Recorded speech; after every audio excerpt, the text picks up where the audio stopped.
Yeah. Like 10, 11.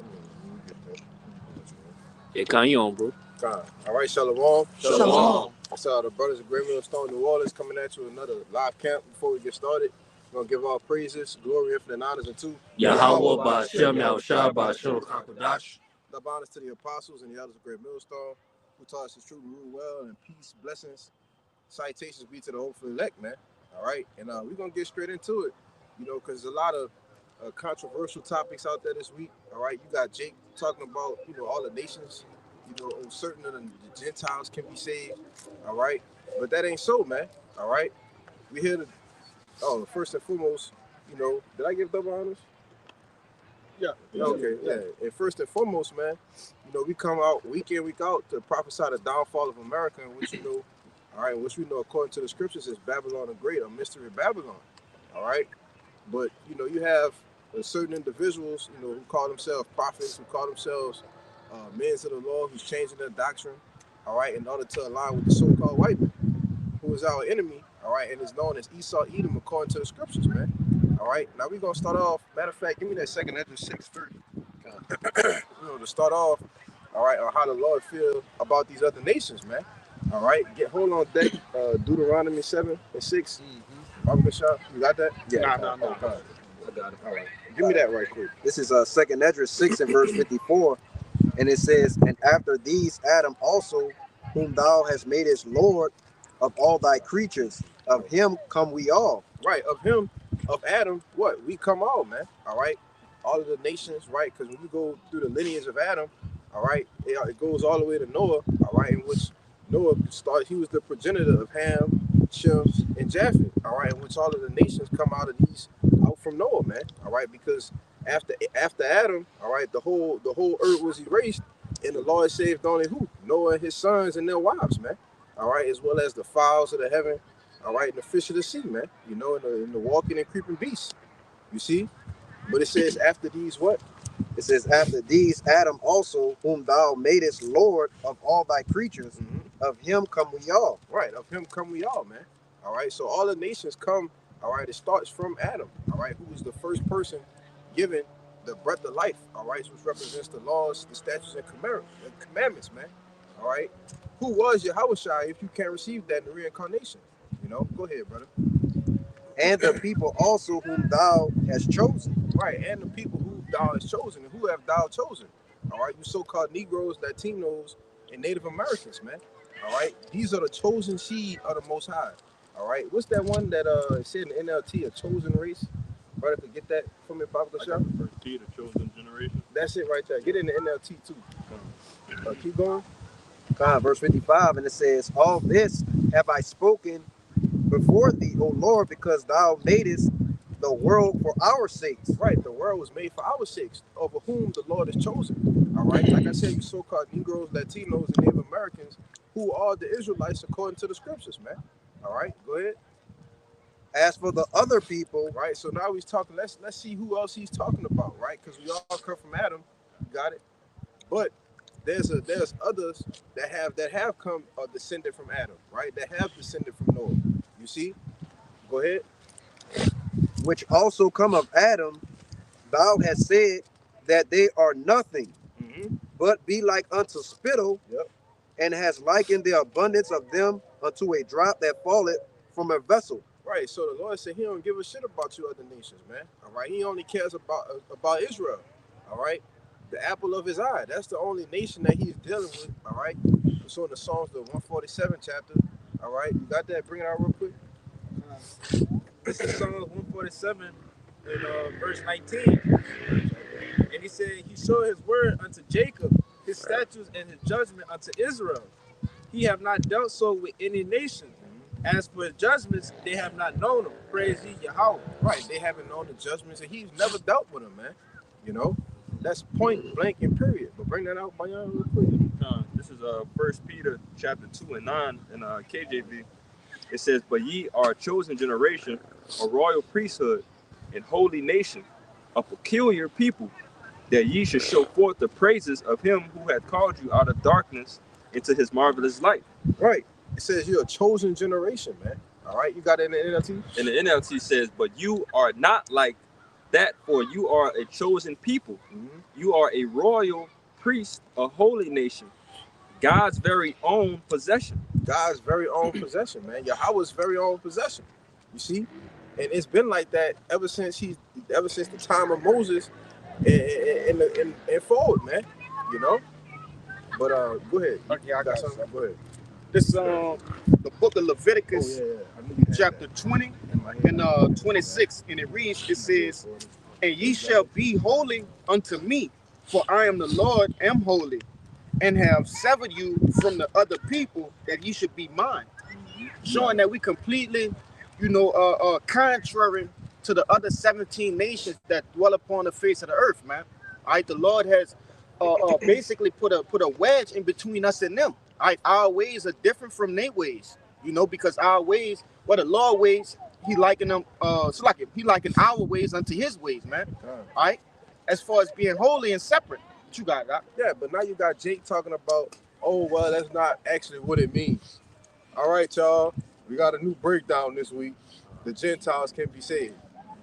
You see? But that's why we got to come week in, week out, all right, to prophesy what the true doctrine is, man, all right? And that ain't so, you see? Your brother got that Deuteronomy 7? You got it? Bring it out. It's Deuteronomy. Hold on, you want to say something? No. The brothers want to make any points? Okay, go ahead. It's the book of Deuteronomy 7, chapter 7, verse 6, and it reads, for thou art an holy people unto the Lord thy power. Right, and the word holy means set apart, man, all right?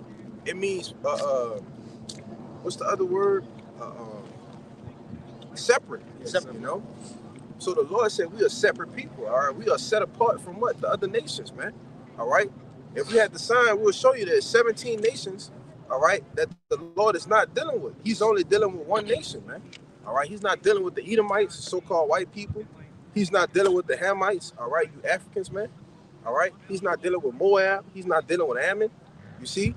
He's only dealing with the nation of Israel, all right? And these are the people that's at the bottom of the barrel right now, you see? Go ahead. Yeah, I wanted to say this because what would be the purpose of the Edomites, all throughout history, trying to rewrite, the doctrine, trying to pull a wool over? If the Lord was truly dealing with them, was dealing with everybody, it would be plain. Right. You see, but they went through iconoclasm, right? Different avenues of deception, okay, to make themselves, be grafted in. Yeah. And you other camps are eating that shit up, man. Mm-hmm. Whether it be out of ignorance or for filthy lucre's sake. Yeah. You know? Yeah, and you go into that word lucre, all right, it goes back into the word lucrative. Right, which means gain. So That's it's right. all for filthy gain, man. You see? You want to say something? Yeah, I was just gonna say, basically, they're doing what the scriptures say by, basically picking off the flesh of the Israelites, man. Mm-hmm. It talks about the flesh, the sinews, the skins, right, which goes into what? Our identity. That's and right. They having them lose the identity and fall back into what, man? Into madness, man. Yeah. Which is Christianity and Catholicism. What you got? Finish that piece up. God, it's the book of Deuteronomy chapter 7, verse 6. For thou art an holy people unto the Lord thy power. The Lord thy power hath chosen thee to be a special people unto himself, above all people that are upon the face of the earth. Right, above all the people, not equal to, all right? Not that we all should live together, but no. The brother just read in 2 Ezra 6 that the world was made for our sakes. You see? We are the princes of the power, man, Yashala. You see? We are the kings and priests that's supposed to reign supreme across the planet Earth, all right? And have all the other nations in subjection, man. You see? Not to sit there and have dinner with you, all right? Not to sit there and share rows with you. Sit there and live in the same subdivisions with you, all right? Live in the same apartment complexes with you, all right? You're supposed to be living in fucking mud holes, man, you know? And we supposed to be reigning over you, you see? But Jake want to save all the nations, man, all right? How you think the Lord feel about the shit you saying? Bring that out, brother, that Isaiah 40. This is the book of Isaiah, chapter 40. You start at 15. Shit piss you off, man. It says, behold, the nations are as a drop of a bucket. The who? The nations. The nations are as a drop of a bucket, man. Right? Brothers say all the time, you carrying a bucket of water, right? And it's filled to the top, but you walking, so it's shit gonna spill, right? You don't give a fuck about the shit that's spilling. You see, that's how the Lord feel about you nations, man. All right, it ain't gonna be no, oh, you know, I'm gonna save them because, you know, oh, they gotta go in slavery. No, man, we gonna put them in chains, man. You see, the only people that's getting saved is the elect of the nation of Israel, man. All right, go ahead. Hey, and then the Lord said He gonna kill 2/3 of our own people here in America, man. So why would He save anybody else of the other nations, man? What sense does that make? Go ahead, brother. This says, and are counted as the small dust of the balance. Mm-hmm. Behold, he taketh up the isles as a very little thing. Yeah. It Hey, read says, that part again where it said what? I'm gonna read the whole thing All again. right. It says, verse 15, behold, the nations are as a drop of a bucket, and are counted as the small dust of the balance. Mm-hmm. Behold, he taketh up the isles as a very little thing. Yeah, man. That shit don't mean you nations don't have nothing to do with the Lord, man. All right, you a very little thing. All right, He don't even think about you nations, man. You know, you want to say something? No, I'm finna say that. Okay, you got get them brothers, and then get you. You gonna get that Jeremiah 30. You got something? All right. Go ahead. What you got? You got preachers? Oh yeah. Finish it out. Oh my bad. It says, and Lebanon. I thought you had read that already. And Lebanon is not sufficient to burn, nor the beast thereof sufficient for a burnt offering. It says, all the nations before him are as nothing. It says, all the nations before him are as nothing, and they are counted to him less than nothing, and vanity. Okay? So the Lord don't, like you've been saying, the Lord don't care about these other nations, man. He said count them as less than nothing. Yep. And vanity. Okay? So that's a negative. We can be zero, nothing is zero. But He said to count them less than nothing. So you fucking nations are negative to the Lord, man. You know? You want to say something? Yeah, and it's the Lord is very, peculiar with separating, these people away from us. All right? They're considered as heathen, they're considered as less. So if somebody's considered you less and you're considered as top notch, it has to be a vast difference, and it has to be known that we are different. Right. Right. That's why our brothers always say the Lord is a separatist. He likes to put things in classifications and categories. Right. All right, Israel here, the nations are way under here. All right, even under them, man. You know, which falls back into the order of things. Exactly. Our Lord is all about order. God. So having a top power and then having a ranking system, that's all about, and that's all through the scripture. Yep. You know how everything operates. And it brings a righteous balance to everything. Right. God, brother, that's a beautiful point. Go ahead, bring your piece up. This is the book of Amos, chapter 3, starting at verse 1. Hear this word that Yahweh has spoken against you, O children of Israel, against the whole family which I brought up from the land of Egypt, saying, you only have I known of all the families of the earth. Therefore I will punish you for all your iniquity. All right. So brother can give me Deuteronomy the 28th chapter, man. All right, because we need to see what are these punishments that the Lord has punished us for. All right, or what did we do, okay, to get a punishment? All right, or identify who are the people that's under the punishment, right? You say that, oh, these people can be saved. Well, do they identify with the curses that the Lord said He will have His people under? All right, and His is a possessive pronoun. You got it? Yeah. Oh, okay. He got it. You got it. Pull that Amos 3. Let me read. You should read again. Start at 46. It's the book of Deuteronomy, chapter 28, verse 46. It says, and they shall be upon thee. Hold on. Start at 48, but I want you to grab 15. Read 15, and then jump to 48. This Deuteronomy 28 and 15, it says, but it shall come to pass, if thou wilt not hearken unto the voice of the Lord thy God, to observe, to do all his commandments and his statutes, which I command thee this day, that all these curses shall come upon thee and overtake thee. Right. So let's jump to 48 now to see what are some of the curses that we identify as. All right. Or how do we identify ourselves of being punished, all right, from the hand of Yahweh Bashim Yahushua?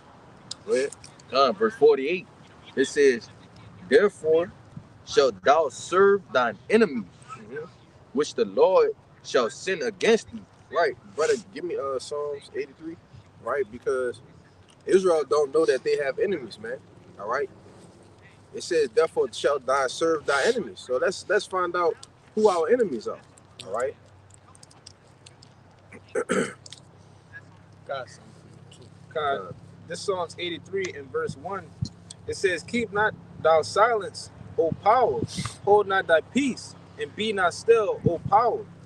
For lo, thy enemy making tumult, and they that hate thee have lifted up their head. They have taken crafty counsel against thy people and considered and consulted against the hidden ones. So they said they have taken crafty counsel against our people. Read that, what you just read. Therefore, what? This Deuteronomy 28 and 48 again, it says, therefore thou shalt serve thine enemies, which the Lord shall send against thee, in hunger and in thirst, in nakedness, and in want of all things. And he shall put a yoke of iron upon thy neck until he hath destroyed thee. Right, which represents us being put into slavery, man. All right. When you have to serve your enemy for the one of all things, all right, and he has put a yoke, all right, which is a heavy burden upon you until what? You've totally been destroyed, right? Well, this was a crafty counsel, all right, starting with who? Keep going, brother. And it says in verse 4, they have said, come and let us cut them off from being a nation, that the name of Israel may be no more in remembrance. Right, and this is the counsel that they took, all right, all in one together. You see? All to do what? Cut us off from being a nation, which is parallel with what? Us being destroyed, man. You see? And we are totally destroyed as a people. All right? Go ahead. For they have consulted together with one consent, they are confederate against thee. Right. Who? The tabernacle of Edom and the Ishmaelites of the Moab and the Hagarenes. Yeah, man. And these are the chief, all right, other tribes. Not the tribes, but the nations who have consulted against us, man. All right, the tabernacles of Edom. All right, the so-called white man who sits at the top of the food chain. All right, and who is the very next name? It says Gabal. No, the Ishmaelites. The Ishmaelites. All right, and what you see them with? They sit right next to Esau, Edom, man. Right? They made a deal with them. All right, and those who don't know, all right, the Ishmaelites is the so-called Arabs. All right, they played a part, all right, in putting us on the ships, man. All right, in catching us when we were scattered throughout the western parts of Africa. You see, they were known as slavers or slave catchers. You see, and as a part of the deal, they have what? The gas stations. You see, they control the oil, the gas supply here in the U.S., man. All right, that's why you see them at all your local corner stores. All right, all of your clothing stores, all you jigs go to and try to shop from, right? Where you buy your shoes from. You see, because that's a piece of the pie that they got from Esau, Edom. All right, and all was a part of putting us and cutting us off from being a nation, man. You see? Go ahead, brother. What's the next name? It says of Moab. Right, and the Moab is so-called Chinese, man. Right, in which they have a piece in what? Who's always in the nail shops? Right? Who's always in the massage parlors and shit? Getting massages because what? They back and shit hurt. You know, they feet hurt because we just wore out from working. You see? It's Jake, man. All right, the so-called black woman. All right, the Native American woman. Right, the Latino woman. All right, they always gotta have their pretty, you know, the hands and feet done, man. You know. And these are all the pieces of the pie that these nations got. All right, just from cutting us off from being a nation, man. You see. And now you teaching that these people could be saved? Are you out of your mind, man? You know? Go ahead. I want to say too, yeah, like basically, you're going to salvation, and what that word, the meaning, it means deliverance from my enemies. Yeah. You know what I'm saying? So it's like, and then another day too, like, what the heathens got to be saved from? They're not catching no hell, like Scripture say, they not as trouble as other men. That's right. You know? So what's the point? Yeah, what's the point of them being saved for? You know, we need saving. We need deliverance. You know what I'm saying? Because we catching hell, man. And that's why this brother's still holding that Deuteronomy 28. Mm-hmm. You see, because we're the ones that are destroyed. You see what I'm saying? Yeah. I see it's balling on you. Yeah, just because you said Moab of all people, they're the wash pot. They're a wash pot, yeah. Psalm 60 and 8. Like I was just on. Damn it. I jumped off. Y'all hold it right here. Psalm 68 real quick just to explain that. Moab is my wash pot. Moab is my wash pot. Come on, man. Over Edom when I cast out my shoe, Philistia triumphed out because of me. But the point is, Moab is my wash pot. So we talking about people who still do their job to this fucking day. You know, they still scrubbing toes, scrubbing feet. Yeah. You know, in the thing. But come on, man. Like they the lowest of the low. Yeah. Like you want them to be saved with us? Like, come on, man. Crazy, bro. Let's finish this out. That was it for that.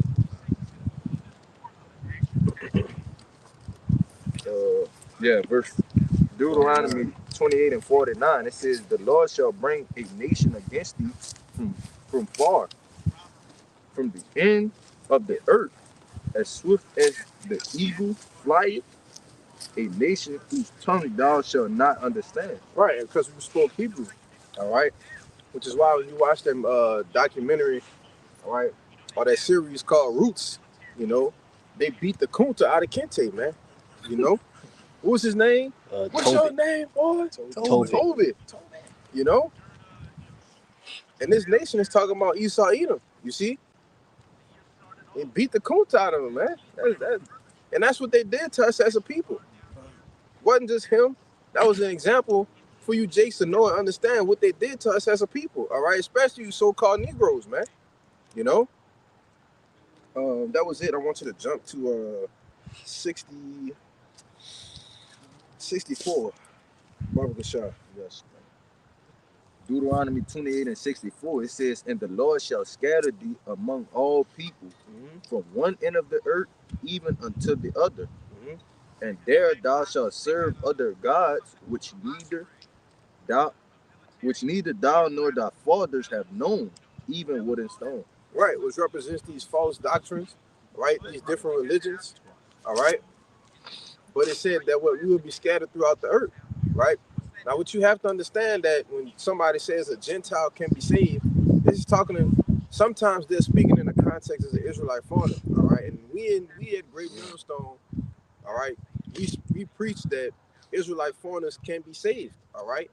Because you have actual Israelites that are mingled amongst these other nations whose fathers go back into the bloodline of an Israelite, all right? But case in point, I was watching a brother, GMS Ancient Wine 144, doing a lesson on one of the rappers me and a brother like to listen to, named Belly Gang Cushington, all right? Now, a brother could pull a picture up for me real quick, you know, because he would be perceived as a so-called white man. Oh, that's what that was? He sounded black, huh? Yeah. You ain't even know. You ain't know. Yeah, I thought no. All of it, Look just at that listening to it. Yeah. Show him. Yes. Oh, no, I know that boy. I like it. Show the camera. You know? And this will be perceived as a so-called white man. Why? Because he has very fair skin. Go. So he got a particular song. I don't know if you was listening. 5 p.m. in Atlanta? Nah, introduced me. When he came in, they had a woman asking, like, "I don't know what you is. You seem a little mixed. You look white, but you act black, really." Yeah. You know, so the world can see what we see. You know, you got Becky in the different hoods and shit like that. You know, she don't act like, you know, a Karen. She act more or less like a N-dub. You know, that's because more than likely she go back to an Israelite, man. Yep. And I want to say this too, because with that diaspora, us being dispersed throughout the four corners of the earth, even ourselves, us here in America, we thought we was another nation. You know, we thought we was fucking Hamites, right? Africans, African Americans, you know, things of that nature. You know, but scriptures tell you, the Lord said, "Go out to the lost sheep of the nation of Israel," and that's all the Gentiles are. You got that? Yeah, not that one, but I got one to back you up. That's all the Lord was saying, bro. That's what that Gentiles is going for, going into. Of course, you have actual Gentiles, all right, but these people who are going to be saved, these Gentiles who are going to be saved, are actually Israelites, man, coming in all shapes, forms, and colors, man. That's right. Right, and it's basically just a play on words. That's all they're doing, right? Because when you go through the scriptures, it'll tell you, it'll say Judah and Jerusalem, or it'll say Judah and Ephraim, or it'll say Judah and Israel. You know, it does that over and over again. So when you come down to a context that's talking about salvation, and it says Israel and the Gentiles, it's just speaking about Israel in general. That's just, it is what it is, you know. And they know that, but you know, they ain't there for what we was talking about yesterday, filthy lucre sake, man. Money, man, profitable gain. If I could see, because even as simple as knowing that the Lord not dealing with the other nations, that'll tell you that anything he's talking about towards salvation of Israel. Because he clearly saying he's not dealing with the other nations. So how is he talking about the other nations when he's talking about that? We know that the Lord don't contradict himself, right? Right. Okay, then. So he got to be talking right. And that's the importance of us doing this work. All right, brothers, you know, it's not the time to get tired. All right, we Habakkuk, the 2nd chapter, tell you, make it plain upon tables. We are here to make these sorts of things plain upon tables. We defending the gospel, you see, because these people are coming against the gospel. All right, but and they need the Lord has put us on the front lines to defend it. That's right, man. You know. That's right. I know you had a precept, but I got some shit too. Let this brother get this, because that brother just showed y'all a picture, all right, of what would be perceived as a so-called Asian, right? You got the picture? You still got it? Show it up there again, because you were showing it. No, pull up his family. His family? Yeah. Yeah, pull up. Yeah, put his. What's his name? Han Lee. Whatever his name is, put it in there, because it's, you know, it's gonna come up. Yeah, his father is actually a so-called black man. All right, and so bring that precept out for me. This is Jeremiah 12 and verse 9. It says, "Mine heritage is unto me as a speckled bird. The birds round about are against her." It says, "Come ye, assemble all the beasts of the field, come to devour." Right. The point was that the Lord said his heritage. All right, and what's his heritage? Is the nation of Israel. All right, he said unto him is as a speckled bird. All right, in which our people are different colors, man. All right, we're not talking about pink, green, and blue. All right, we're talking about different hues of brown. Okay, which is why that brother showed you a picture of the rapper. Right, he looked like a so-called white man. All right, real fair skin. All right, and he has a red hair. Right, he don't look like, you know, the typical Jake. You see, you got it. Yeah, I got it. I can't find his family. Let me see. We'll find it, Kabal, if you can. All right. You know, but but you know, you still have certain Israelites that are going to look like the other nations. All right, and because that's why I had that brother read that Deuteronomy 28:64, because yes, we will be scattered across the earth. All right, and it said that this word has to go out where? To the four winds, man. Yeah. You know, the four corners, man.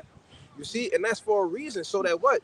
Those who will be appointed salvation can hear the word, right? They believe, okay?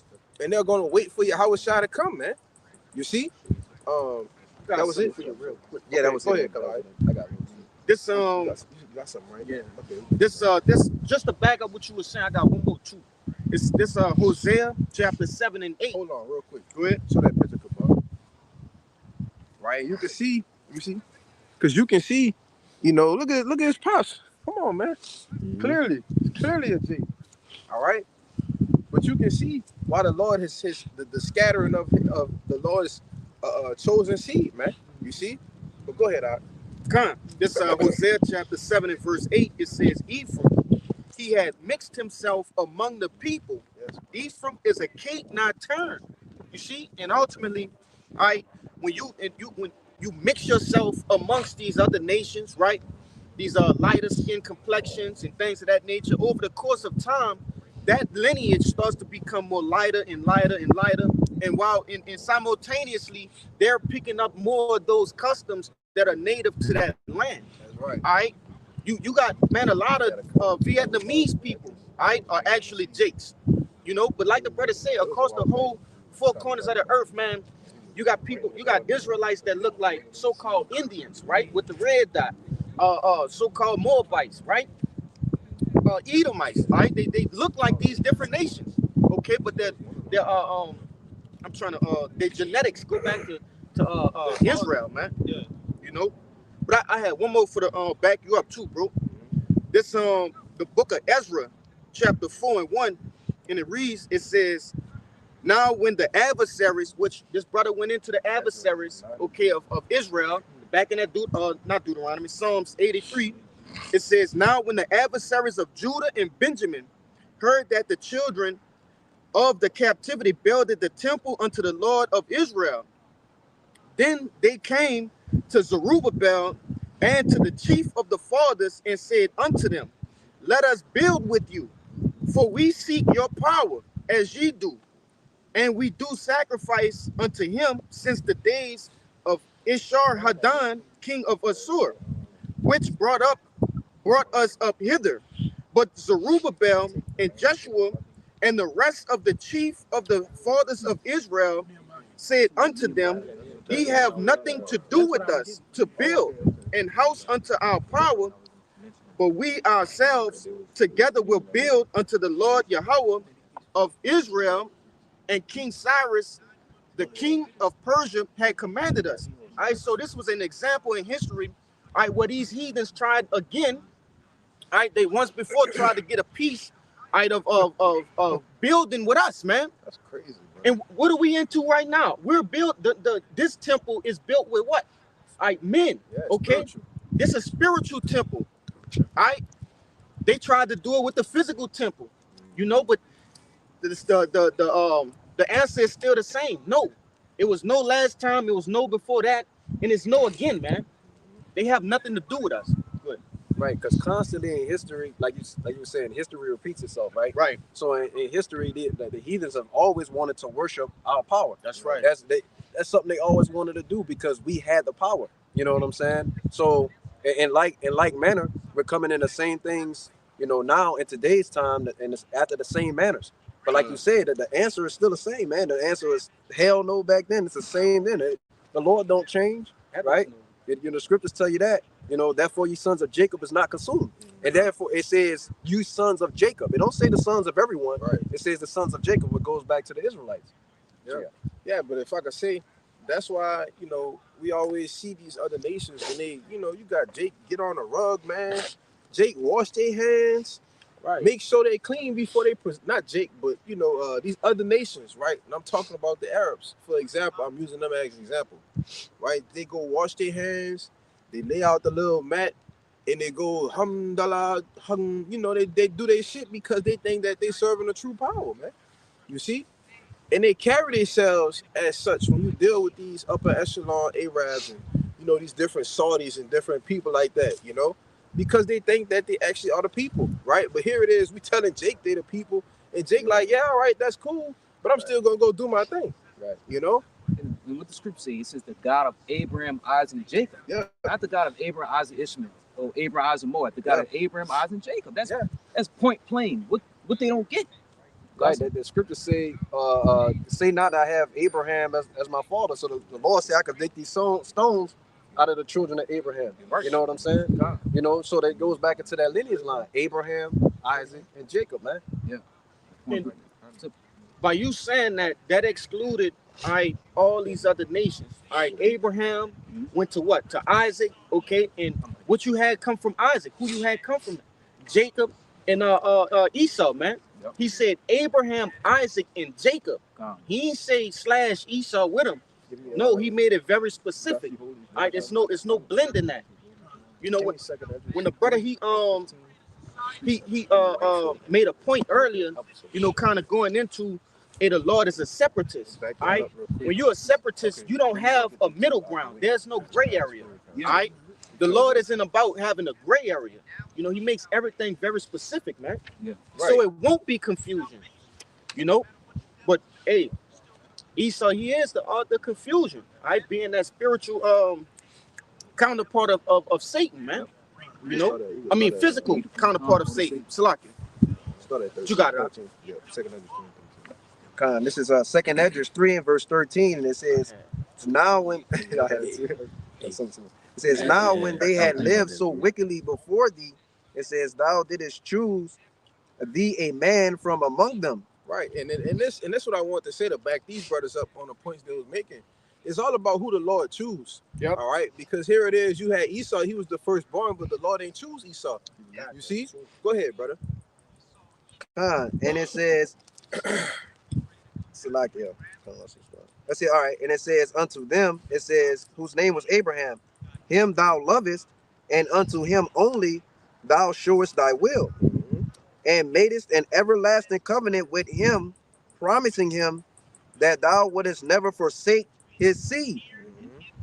And unto him thou gavest Isaac, and unto Isaac also thou gavest Jacob and Esau. Right. So it's a point here that is being made in the book of Esdras, man. All right. He's explaining who was given the everlasting covenant, who was given the promises, right? So why did he say at this point in time that thou gavest Jacob and Esau? You see? Because people try to fit that in there. Oh, right. Esau, you know, he was Jacob's brother. The Lord ain't gonna bless him. He blessed Esau, in which he did bless Esau, right? But Esau not the chosen one. Go ahead, brother, because it's finna say it. Go ahead. And it says, thou didst choose unto them and put by Esau, and so Jacob became a great multitude. Just read it again. It says, as for Jacob, thou didst choose him to thee. As for Jacob, thou didst choose him to thee. So that's who was given the continuance of the covenant. All right, from Abraham to Isaac and to Jacob. And then what happened to Esau? And put by Esau. Right. As keep going. As so Jacob became a great multitude. Yeah.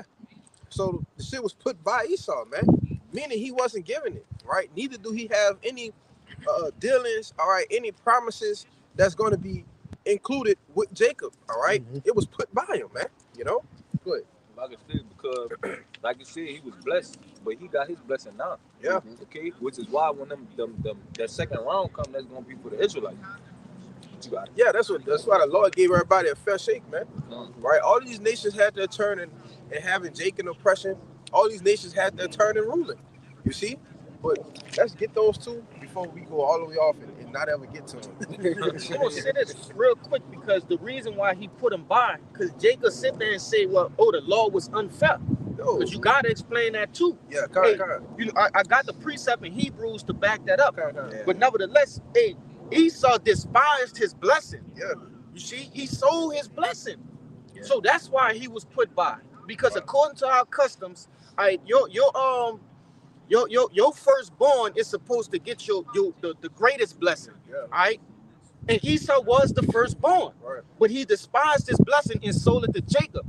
Now the Lord had it happen dramatically because the Lord he deal like that, man. He a Jake. Right. He putting flavor. Go ahead. But also another thing you gotta understand too, because in the reincarnation, who was Esau and who was Jacob? Cain and Abel. Cain and Abel. Come on. All right. And Cain slew his brother, man. You see? So it's the same two spirits coming back, which is why it was so much enmity and fighting in the womb, man. You see? So it was never destined for Cain to get the blessing, all right, of Yahweh by Shem Yahushai, man. You see? To be the chosen seed. You think the Lord gonna do that? And then when you think about his mindset as Cain, look what his sacrifice was. His sacrifice was unacceptable. It wasn't acceptable, man. You see? Same thing with Esau. His mindset was, I don't need the birthright. Just feed me right now. I'm hungry. You know, having that what's that the one the brother put in the chat the other day, the Hebrews 12, man. Yeah. That Esau syndrome. I got the Hebrews 12. That want it now. You know? We're gonna come back to that though. Real hold what you got, because I need to get these off because they explain that Israelite foreigner thing. Go ahead. Yeah, I want to say something too. Like we go to that word put by, made to set aside for something for a certain use. And basically, the scriptures say, "Hey, the wicked are reserved from judgment." Yeah. So basically, like the Lord, like, "Hey, I'm gonna touch you." So yeah. The Lord set him aside to be the weapon. Bro. Yeah, the weapon. That's it. Uh-huh. A tool of correction for the Israelites. You got it, huh? Yeah, he buried not the sword in vain. But go ahead, All right. Let me start at 1. Where you at? Ezra 9. Yeah. Done. This is the book of Ezra, chapter 9 and verse 1. Now, when these things were done, the princes came to me, saying, the people of Israel and the priests and the Levites have not separated themselves from the people of the land, All right. Keep going.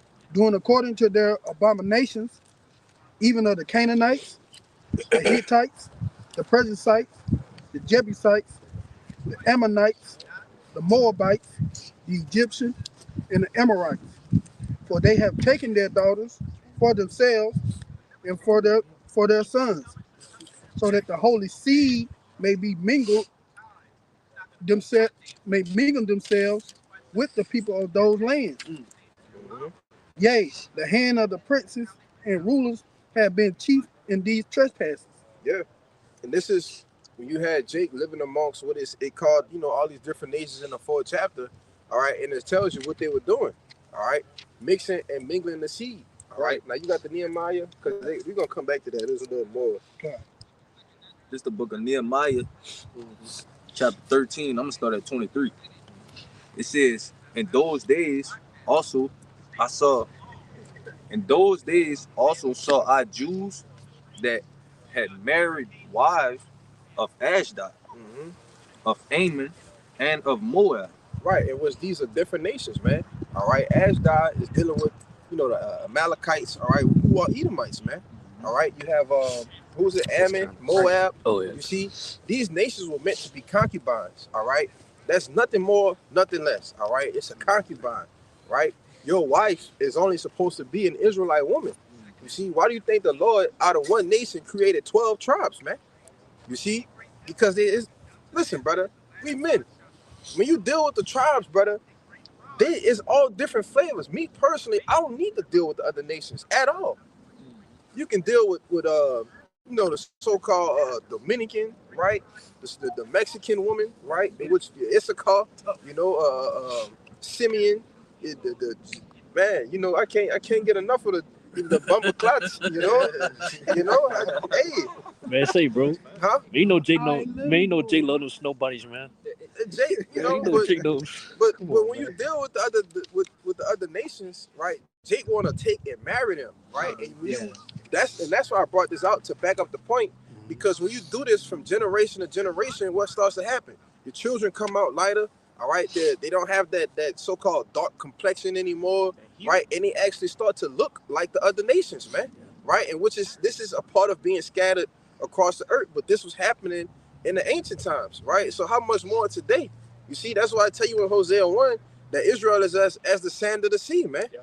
Who cannot be measured nor numbered. All right, you want to make a point out? To back you up, because the Lord made the Israelite man to like variety. Yeah, the Lord likes variety. Exactly. So, but Jake back in the ancient, he took it too far. Married concubines, but it's all right to like variety. Right. Brothers like snow bunnies, you know what I'm saying? Other concubines, but it meant, like the brother said, they're concubines. Yeah.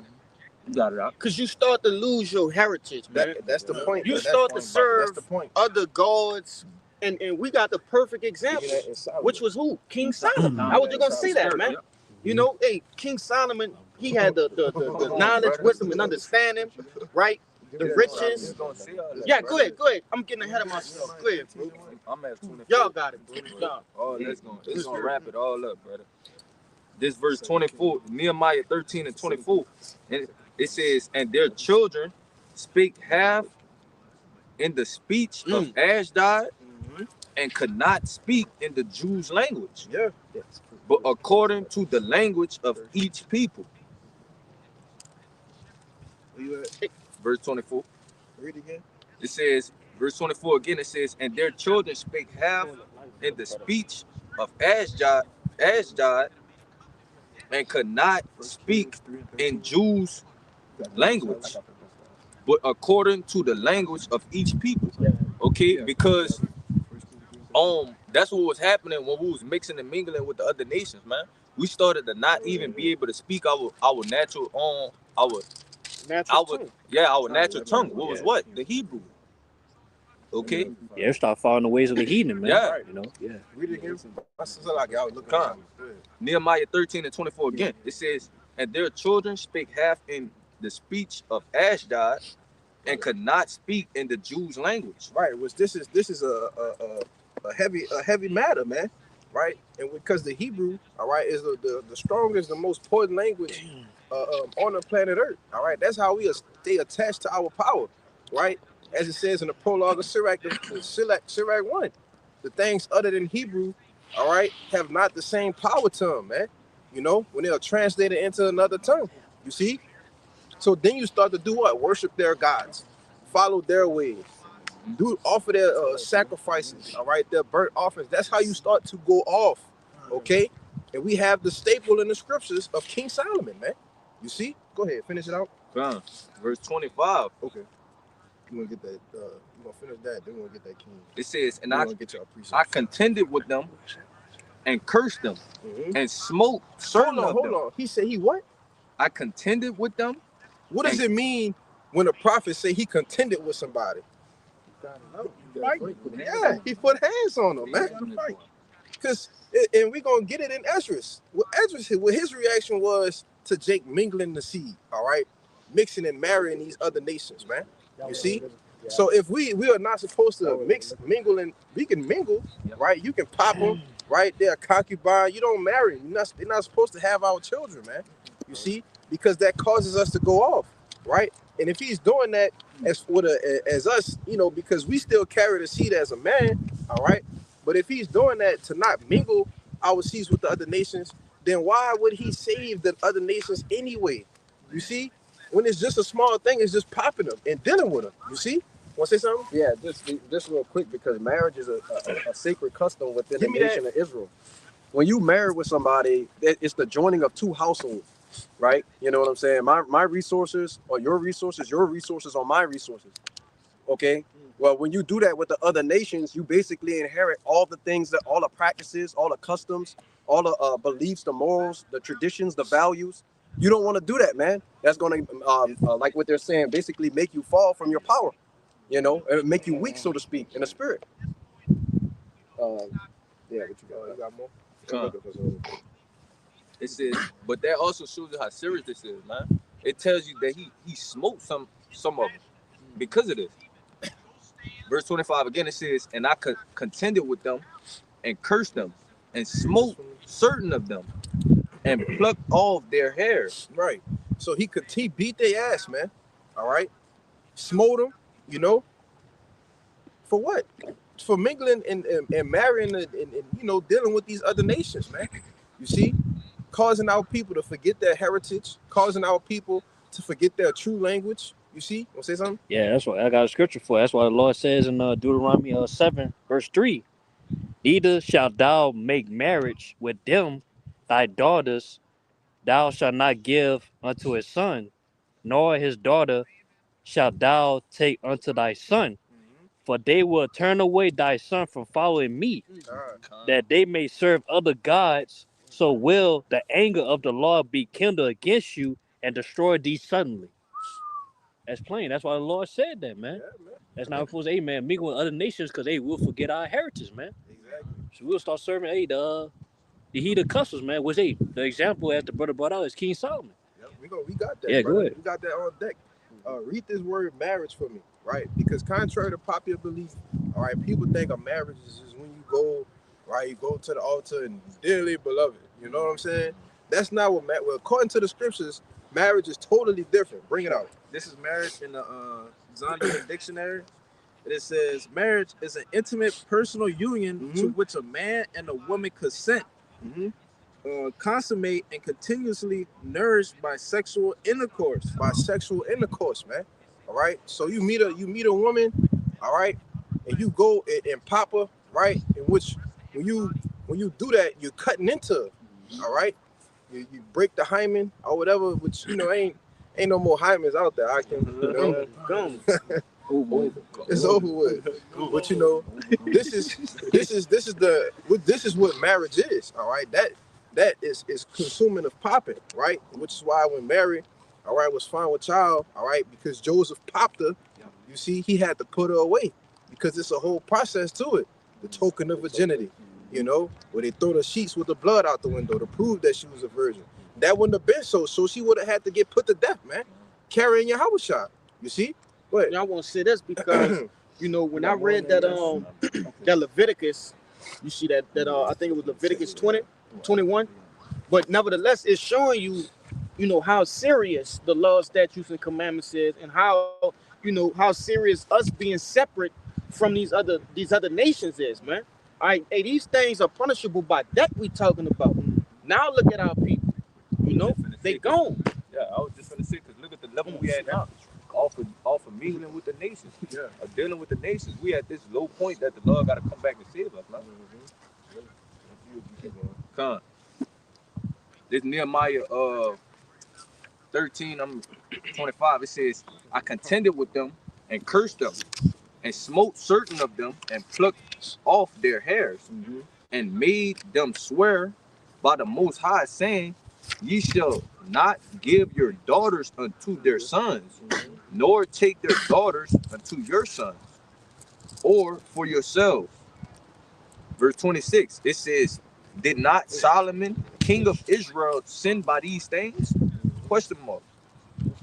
Ye among many nations were, yet among many nations was there no king like him, who was beloved of his power, and the most high made him king over all Israel. Nevertheless, even him outlandish women cause to sin.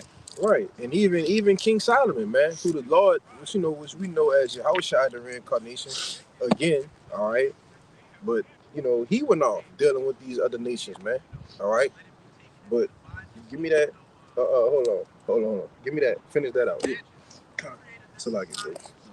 This second Ezra is 9 in verse 3. No, that's just Ezra. Ezra is 9 verse 3. Salaki. And when I heard these things, I rent my garment and my mantle and plucked off the hairs of my head and out of my beard and sat down astonished. Yeah. So this is Ezra. All right. What's Ezra in the Bible is Esdras. All right. That's in the Apocrypha, man. All right. It's the same person. You see. So he rent. Jake start pulling his hair out. Pulling the hair out the beard is crazy. Tearing his clothes, right? Destroying his mantle. You see, when he heard what the atrocities that was going on with us mixing and mingling the seed, man. But you see, he was willing to go through that amount of pain. Yeah. Like to pull your hair out, bro. Yeah. That's immense pain, bro. But that's how crazy that is, though. Bro. It's that crazy for him to pull.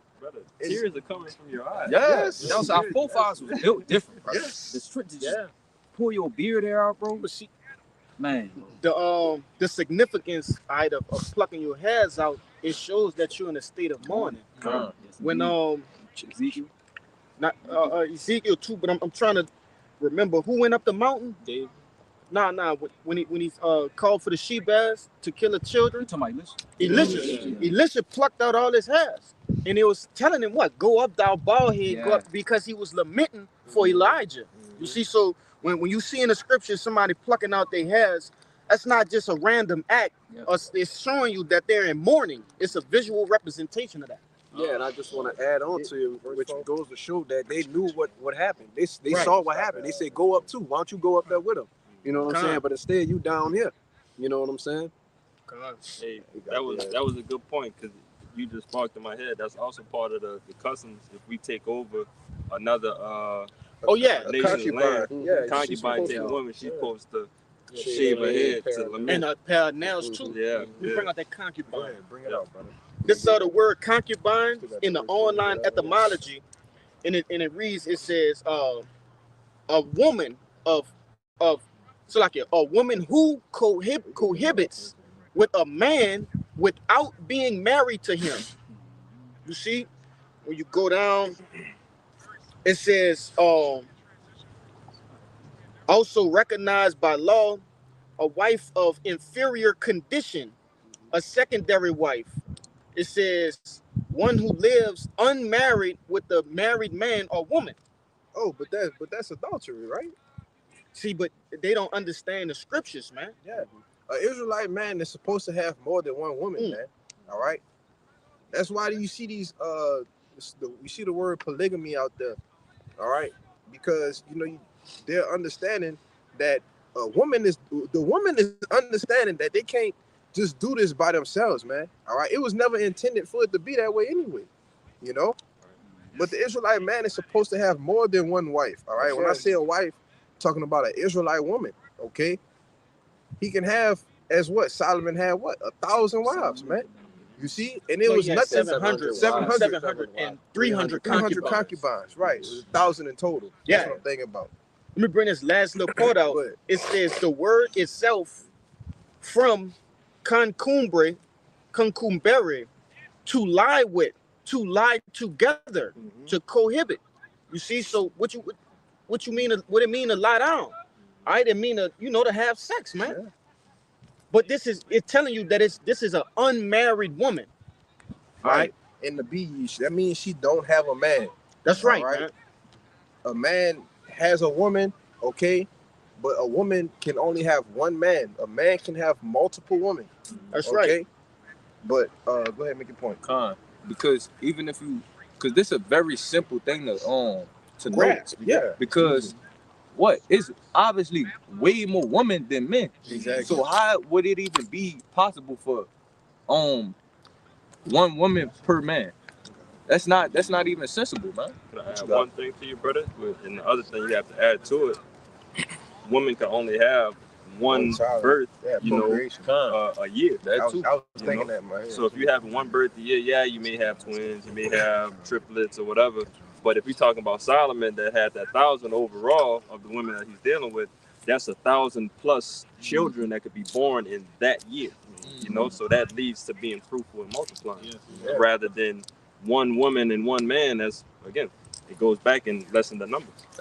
A man got a whole nation in his loins, man. Yes. He got millions and millions of sperma in his loins. But I just wanted to bring that out. Why would the Lord make that? Why would he produce? Yeah, to conquer. Yeah. You see, that's what it means to that's what we all about, man. All right, we're conquerors. Go ahead, Al. You want to say something? No. I was gonna say just real quick, because contrary to popular belief, what did they do in the world, man? They made basically life about the woman, right? You know what I'm saying? When a man is the one who really gives the life. That's right. Okay, and a woman is really they're not made to lay down every single day, man. You know what I'm saying? They be on a period, like you say, you be pregnant, you can't even have intercourse or sex, during those time periods. So we know what the being fruitful and multiplying applies to. It applies to the man, man. That's why a man can have sex multiple times a day. That's right. Even though that's you're not supposed to do that. That's unclean. If you try to have sex with different women every day, but that's to each his own. Go ahead. You want to do that shit, man. We're not promoting it though. This is Ezra 9:4. Then were assembled unto me everyone that trembled at the word of the power of Israel, because of the transgression of those that had been carried away. Right, and so this was a transgression, man. All right, as a brother brought it out, Deuteronomy 7:3.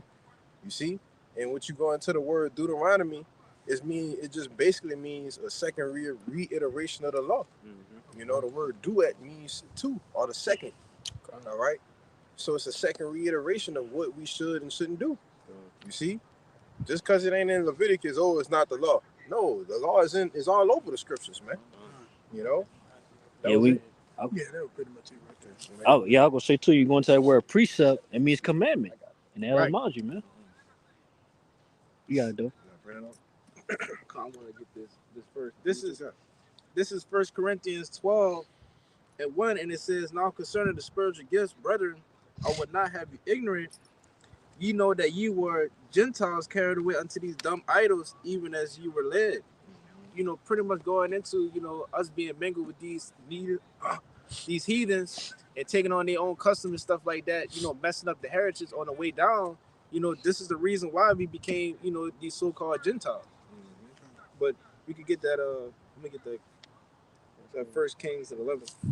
This is 1 Kings 11:1, and it says, "But unto King Solomon loved many strange women, together with the daughters of Pharaoh, women of Moabites, Ammonites, Edomites, Sidonians, Hittites, and of the nations which concern Yahweh, said unto the children of Israel, ye should not go in unto them, neither shall they come in unto you. For you surely they will turn your heart after their gods. Solomon clave unto these in love, and he has 700 wives, princesses, and 300 concubines, and the wise turned away his heart. Yeah, and that's what happens, man. Right? They say he had Edomites, right? He had who else? Sidonians. That's all the nations, man. Yeah. He had women from all the nations, man. Variety. They tell you his fame went through all the land. Yeah. What Bathsheba did when she came to that bitch? She passed out. Yeah. You know, so they was coming to see him, bang, gifts. Queen of Sheba. Yeah, Salakia, not Bathsheba, Queen of Sheba. You know, she came, bearing gifts, and you know, and that's how these other nations come, you know, yeah. But you got it, huh? That was. I want to say too, because you always got some bozo who would say, well, that child is a heathen because we mess with concubine woman. No, that's an Israelite man, and he lay with a heathen woman. That child still could be Israelite because the seed of the father. Pursuing the Numbers 118. I was holding that. I was holding it. Go ahead. It's the book of Numbers, chapter 1, verse 18. It reads, and they assemble all the congregation together on the first day of the second month, and they declare their pedigrees after their families by the house of their fathers, according to the number of the names from 20 years old and upward by the polls. Right, which is why when you read Romans 1 and 3, it tell you that Yahushua was made of the seed of David. Yep. All right? Because that word seed is sperma. All right? That's what determines, all right, what you put in a woman, that's what determines what is birded out, man. All right? It's your sperm is your seed, man. Right? This is why most of the children get their good looks from their parents, man. You know? But I had to throw that in there. No, that's real shit though. It's a real study. You know, scientists say 100% of the children get their looks from their fathers. You know, even though you have, you know, I look like my mother. You know, but I still have all of you know the seed of my father, man. You know. Go ahead. But that's basic biology because the predominant, you know, gene or DNA, you know, it's gonna go after that. It's not gonna go after the weaker ones. Like with the eye color, if you have predominantly black eye and then you have like a light color eye, the black color is gonna take over because it's predominant. One more thing too, the Most High made that color is always about the seed of father. That's why the Lord says always the house of David, the house of Jacob. Never a woman name. It's always about the man, the father, man. That's a good point. Yeah, majority of the Bible speaks about men. Yeah, house of David, house of Jacob, house such and such. It's all about the men. Yeah, and this is what you call a kingdom, or a kingdom. All right, a dominion of kings, man. Yeah. All right, the scripture's not written. It's not. They don't have no queendoms in the scriptures, man. All right, or no princessdoms. Yeah, all right, it's not a domain of princesses. All right, what's the word queen? It just means a whore. All right. And that's who we're in now. All right, we're in a goddamn queendom. You know, go ahead, brother. And just to back you up, remember, Jacob had a daughter. Yeah. Didn't even matter. Yeah. Let that ring a bell. Oh, it didn't matter, but you know. I'm just saying. For the sake of this, real quick, out of context, right quick. I said it didn't matter because it was some vital things that happened. You know, who was that? Diana?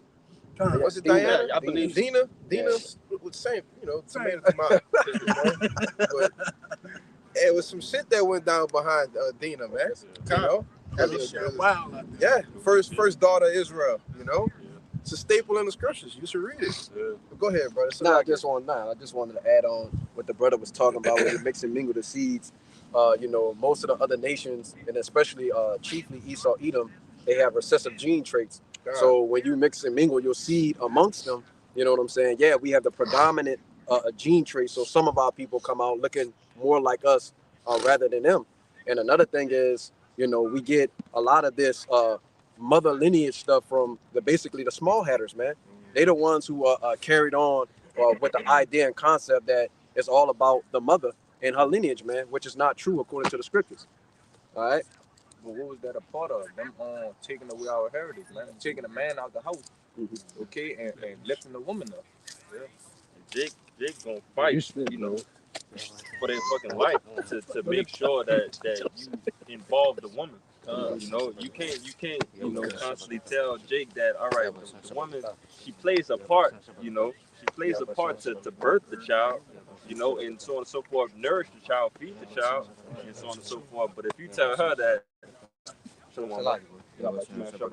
if you tell Jake that, all right, the man is really what matters out of the thing, they're gonna flip out and, you know, toss a fit and debate with you. Like, it's common sense. Talking about my mama. My mama. Tell my mama don't matter. Come on, bro.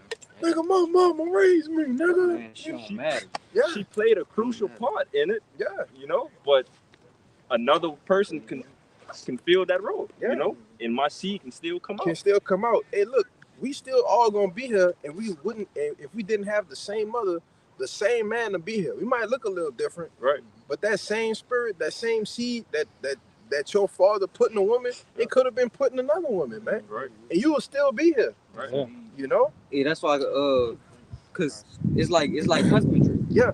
You could plant an apple seed in some soil in Africa somewhere. Yeah. You could plant one on the whole other side of the earth, but it's still an apple seed. That's right, brother. That's right. Just an incubator. That's it.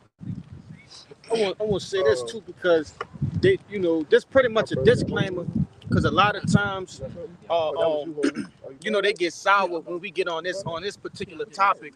What you got to understand is, it has to be this way in order to for truth's sake. You see, Jake loved their women too, though. You know, so this is you know, just something real quick. This 1 Corinthians 11:3. It says, "But I would have you know that the head of every man is Hamashiach."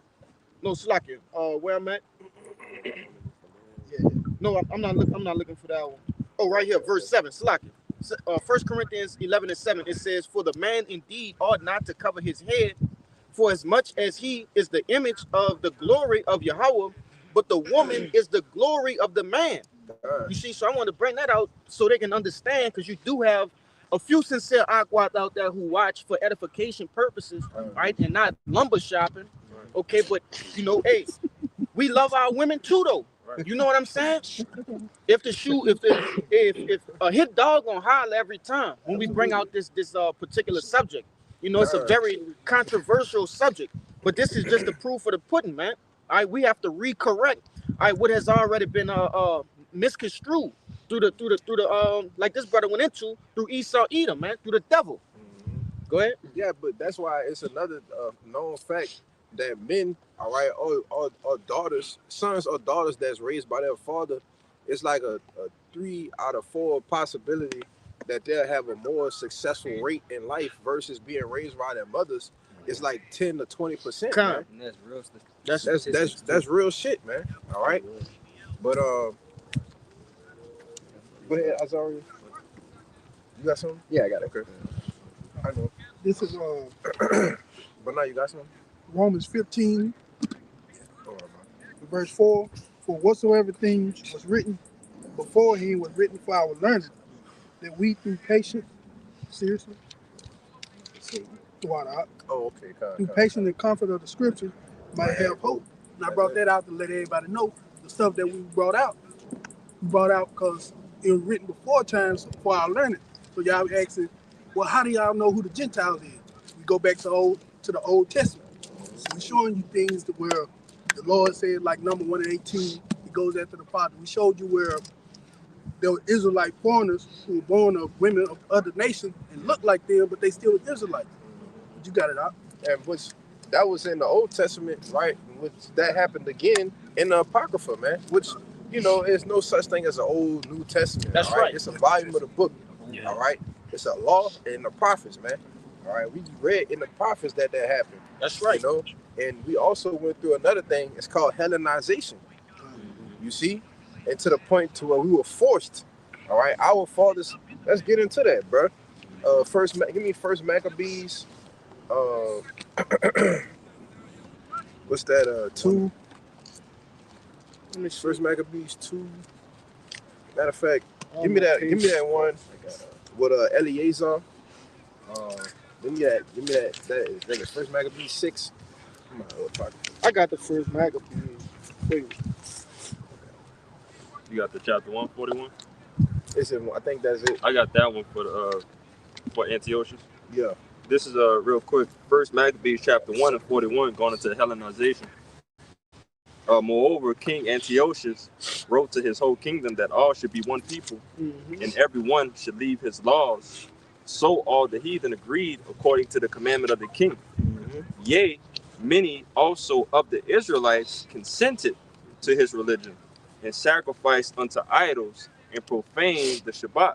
Right, in which Antiochus Epiphanes, all right, he was the Edomite, man, all right, of the Greek rulership, okay? After, it tells you, read up in the chapter, after Alexander died, all right, the wickedness, get it. I got it right here. Yeah. Wickedness was multiplied in the earth, roughly paraphrasing. First Maccabees 1 and 1. It says, and it happened after that Alexander, son of Philip, the Macedonian. Right, and when you go, that's a whole breakdown in itself. Right, because Alexander, he was an Edomite, man. You know, it says who came out of the land of Chittim, had smitten Darius, king of the Persians and Medes, that he reigned in his stead, the first over Greece. Let me see. Jump down to 7. I'm gonna jump to 7. I just had to bring that out. This verse 7. Hold on. You want to get all of that? Get 4. Kind. Quick.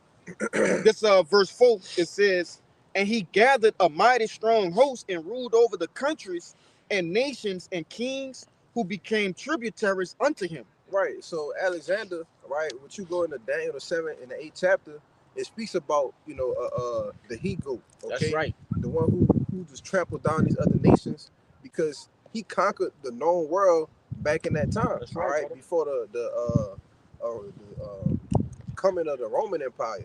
All right. He was the one that was putting shit down. It took him nothing but 12 years to conquer all of these nations, man. And he made them tributaries. He made them servants, you see? So there was another one, another wicked root who came out of this, man. That was it. Jump to 7. Okay. It says, verse 7, it says, so Alexander reigned 12 years and then died, and his servants bear rule over everyone. Huh? Yeah, that's it. Go all the way down to 15. We're going to get all of them. Right. Yeah, get all of them. Yeah, we're going to get that. Because then we're going to jump back to that 40. I got that word tributary. Okay. It says, and his servants bear rule, everyone in his place, and after his death, they all put crowns upon themselves. So did their sons after them many years, and evils were multiplied in the earth. Right, which just goes into his 4 generals, all right, in which there are 4 different areas that they ruled, okay, after his death. Ptolemy, Lysimachus, Cassander, Seleucus, Cassander, man, all right, and they all reigned in their respective provinces. Egypt, Greece, Turkey. Yep. Asia Minor. But keep going. Verse 10, it says, and there came out of them a wicked root, Antiochus, surnamed Epiphanes, son of Antiochus the king, who had been an hostage at Rome, and he reigned in the 137th year of the kingdom of the Greeks. Right. So this is where Antiochus Epiphanes comes into play. Because he was the one who actually put actual hell on Jake, man. All right. Because under the Persians, it was a bit of grace. It was Darius that allowed us to, rebuild the King Cyrus that Cyrus allowed us, rebuild the temple. But under this guy, he was just like, nah, fuck all that. He was like, man, we gonna put hell on these Jakes, all right? And if they don't do what I say, it's off with their head, man. We're gonna get that because that 10 was the point, but we can go to 15 if you want. Yeah, we might as well get that too, because it's heavy too.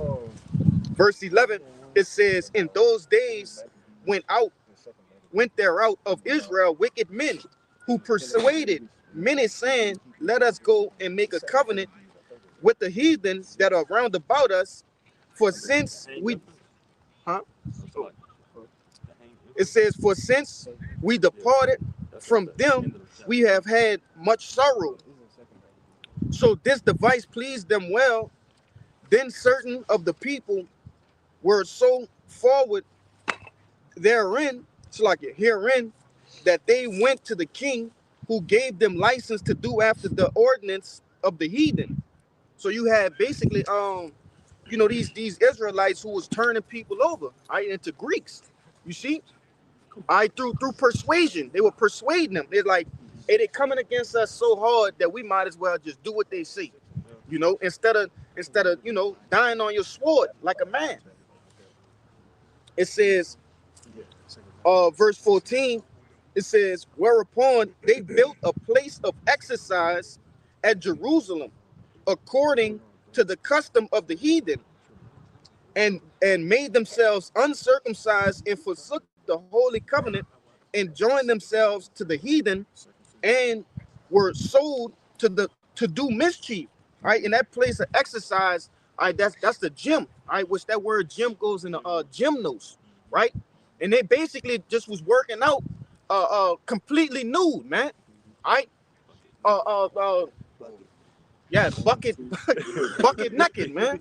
You know, and participating, in different orgies and things of that nature, which will trickle down to what you see today. That's why when Jake go to these different gyms and workout places, Planet Fitness, places like that, everybody is wearing skin tight shit. People's shirts are off. You know, you see, Shawty got the moose snuggle out. Like you could just see everything, man. Because that was the origin of it, and it said it done it after heathen customs. When you go into the ancient Greek, a lot of they was into open freakism. There were open bathhouses where women and men would shower and take baths together, man. Different things of that nature. So, and they done this in Jerusalem. They brought that weird ass shit to Jerusalem. But you got it, Quashab. I just wanted to bring that up. You want me? Can I get that word real quick? Yeah, go ahead, get the word and jump to the border. This was that tributary back in the earlier, I forget exactly what verse, but earlier in that first Maccabees chapter 1, it says tributary in the noun, it says a person, country, or etc. owing obedience or paying tribute or a tax to a sovereign or another people in acknowledgement of submission. So being in the acknowledgement of submission. So in other words of that Hellenization, that word Hellenization is it's a get down or lay down.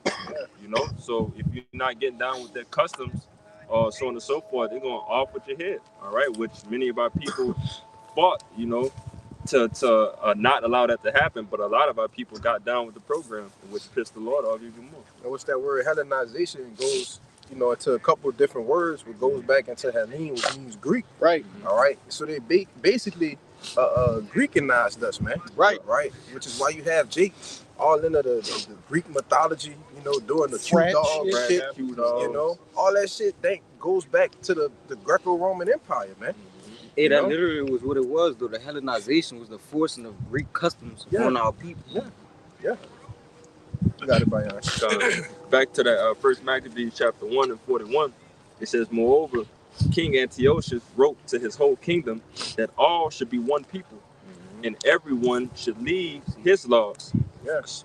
So that's what the forcing part comes in. All right. He said he wrote a letter, but it wasn't asking, hey, you guys, do you think we should all just come together and just, do the same high holy days? And no, man. He said, nah, look, this is what I'm about to do, and y'all gonna do it. All right. And if y'all don't do it, it's gonna be consequences and repercussions, man. Go ahead. Wasn't it? I believe further down, it might have been before with was it Matthias?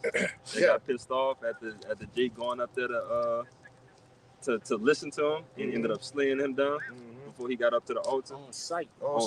Yeah. Jake wasn't playing. But First Maccabees 1 and 42 again, it says, and everyone should leave his laws. So all the heathen agreed according to the commandment of the king. Yea, many also of the Israelites consented to his religion, and sacrificed unto idols and profane the Shabbat.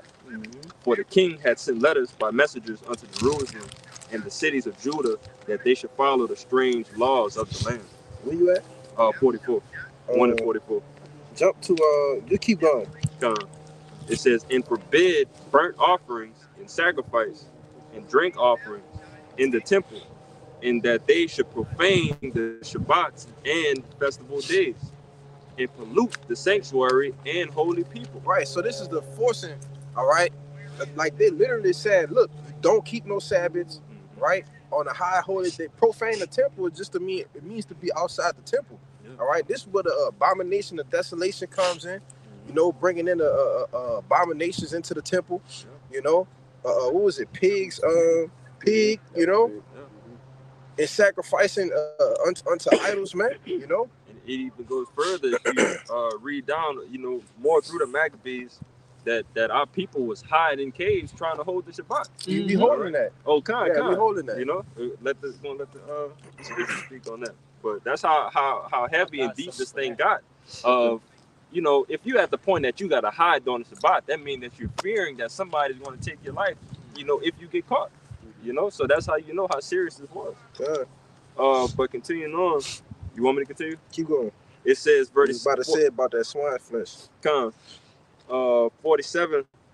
It says, set up altars and groves and chapels of idols and sacrifice swine's flesh and unclean beasts, that they should also leave their children uncircumcised and make their souls abominable with all manner of uncleanliness and profanation,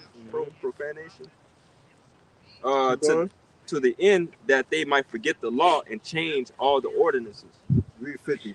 And whosoever would not do according to the commandment of the king, he said, should die. Right, and this was the consequence. Right, so if you didn't do these things, like I said, it wasn't a question. You know, if you didn't do them, you get put to death, man. Right, he didn't want no uncircumcised children. It wasn't no keeping of the high holy days. All right, we about to profane the temple. All right, and that's why Esau don't have no repentance, man. You know, this man, that's a fucking devil, man. You know, that's a devil, man. But Greece dropped down to 60, and we're gonna get that second Maccabees. Drop down to 60 real quick. Verse 60. Yeah, this is what I was telling you with the hanging the infants. First Maccabees chapter 1 and 60. It says, at which time, according to the commandment, they put to death certain women that had caused their children to be circumcised. Right, so you still had Jakes with integrity, all right, that still wanted to keep the law, right, that still was trying to uphold righteousness, man, all right? But what are you supposed to do when the king that's reigning over you in fierceness, he don't want no righteousness up here. He just wants straight abominations and wickedness, you know? And he's forcing you not to be righteous, you see? But this is happening over generations and generations unto us, man. You see, it didn't stop with Antiochus. You see, it continued on, all right? All the way up into the Roman Empire, man. You know? We keep going, brother. It said earlier that the evils multiplied. Yeah. So multiplied around the earth. But you know how freaky this is. This man rod checking. Yeah, bro. He's checking rods, bro. For circumcision. Bro, rod checking is crazy. It's crazy. Come on, man. Did you circumcise the baby born after he waited till after the 8 days to see? All right, I'm going to check the rod. That's wicked, bro. That's wicked, bro. Verse 61. It says, this is exactly why we go beat the piss out y'all in the kingdom. That's exactly right. Man, we go beat y'all, man. Come on now, bro. That right there, bro, we go, man. And y'all brothers feel the same way, man. We gonna beat y'all. Yeah, Jake said they gonna be saved though, bro. Yeah, we gonna beat y'all last. But that's why I'm bringing all of this history out, because Jake don't, like, you don't really understand what the fuck you saying, man. Right. You know, you saying like people like this could be saved, really?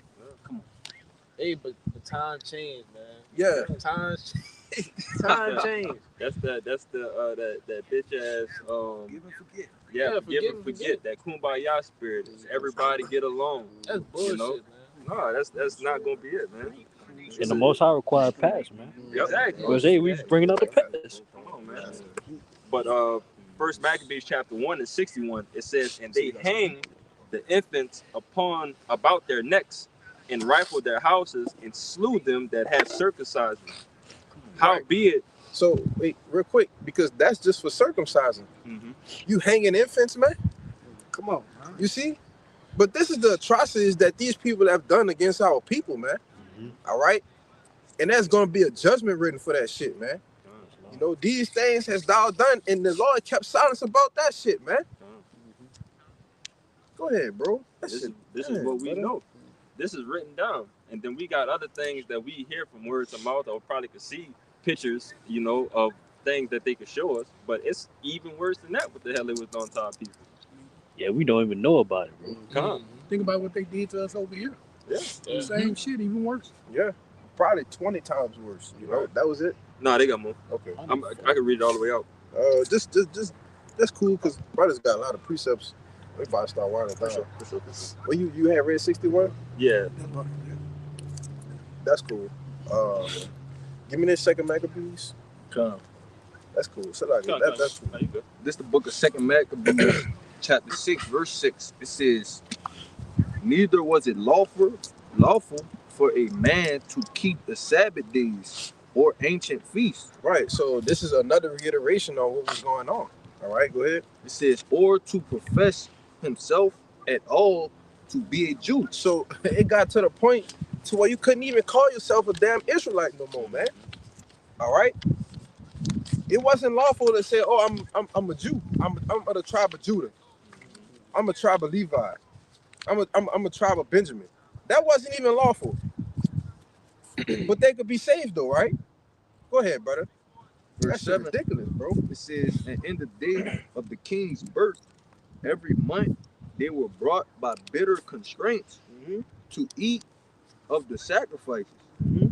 And when the feast of Bacchus was kept, the Jews were compelled to go in possession to Bacchus, carrying ivy. Keep going. Moreover, We're gonna read down to 11. moreover, there went out a decree. See, it's another decree, right? Another letter. All right. This devil didn't stop, man. You see? Go ahead, bro. Moreover, there went out a decree to the neighbor cities of the heathen by suggestion of Ptolemy. Right, and which this, I think this was Ptolemy the second. Don't quote me on it. I think this was Ptolemy the second. All right, which his father was one of the generals under Alexander. You see, this is how wickedness was multiplied in the earth. You know, you want to say something? Yeah, and look how they play on you today. They got you. Throw me something, mister. Yeah, yeah, the You know, parade. Yeah. Got but they doing this in your face. In your face. Yeah. You know, Jake, man, you a cross lion like the scriptures say, man. This shit should boil your blood. Go ahead, Doc. Yep. Oh, you say I something? know. I just wanted to say real quickly, this apocrypha is pivotal. For knowledge, wisdom, and understanding. Without it, you know what I'm saying. When you jump basically from Malachi to Matthew, you missing hundreds of years of history. So you have a 400-year period of silence, man. right. Nothing happened from Malachi to Matthew. Yeah, we ain't gonna tell you where apocrypha means hidden. Hit it out. Go ahead. Basically, like the brother was saying, it means basically sent away hidden. So you have no idea why our people are being called Gentiles, why they're being called Greeks, why they're being called Grecians, right? You know what I'm saying? And being called the names of the other nations. You know, when you don't read this book, man. But that should be something that we all should be looking for. You know, like why wouldn't you want to learn what happened to you in the past and all these things like that? Like a lot of our people don't even care to learn about our heritage. Yeah. You know, For truth's sake and history's sake, you know, I can tell you for sure, I myself and probably multiple brothers, you know, didn't really read the Bible, didn't really know nothing about the Bible. But I damn sure knew about Alexander the Great before I knew about anything in the Bible. But to see that they say that Alexander the Great was real and he played this part in history, and then now you see what part of history that he has with us being our people, that should boost your faith even more to show you that, man, this shit is real. This shit happened. That's why brother said to understand the mysteries, you have to know the history, man. You know? Go ahead. and it's crazy how all that shit link up together. Like it's just so like bizarre. It's not even bizarre, but it's just mind-boggling how, you know, you could really go to the scriptures and line everything up. You know, it really got everything written down in one book. Yeah, past, future, and present, man. Right. That's why every week, year in, year out, This is always the #1 selling book, you know, in the world.